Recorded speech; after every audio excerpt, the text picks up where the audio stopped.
వాళ్ళ ఇంటికి వచ్చాను. మా అమ్మమ్మ వాళ్ళ ఇంటి పైన అయితే పెద్ద మిద్దె తోట ఉంది, ఇంకా కింద కూడా చాలా చెట్లు ఉన్నాయి.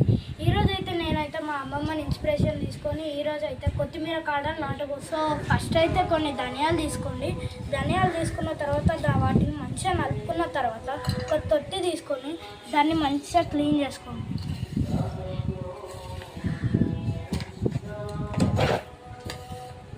క్లీన్ చేసుకున్న తర్వాత అయితే కొన్ని ధనియాలు తీసుకోండి.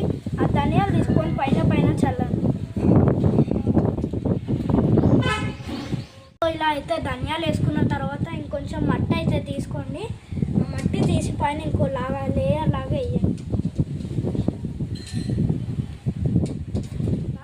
కొంచెం నీళ్ళు అయితే తీసుకొని చేతి మీద వేసి కొంచెం స్ప్రింకిల్ చేయండి. డైరెక్ట్గా వాటర్ మాత్రం పోయొద్దు.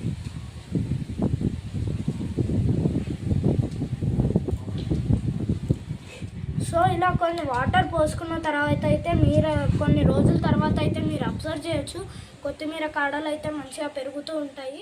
మరికొన్ని వీడియోస్ కోసం అయితే ఇంటి పైన మిద్దె తోట ఉంది, ఇంకా కింద కూడా చాలా చెట్లు ఉన్నాయి. మిద్దె పైన చాలా చెట్లు ఉన్నాయి, ఫ్రూట్స్, వెజిటేబుల్స్ అన్నీ ఉన్నాయి. మీకు మళ్ళీ నెక్స్ట్ వీడియోలో బ్రీఫ్గా ఎక్స్ప్లెయిన్ చేస్తాను. మా ఛానల్ని సపోర్ట్ చేసి please do like, share and subscribe.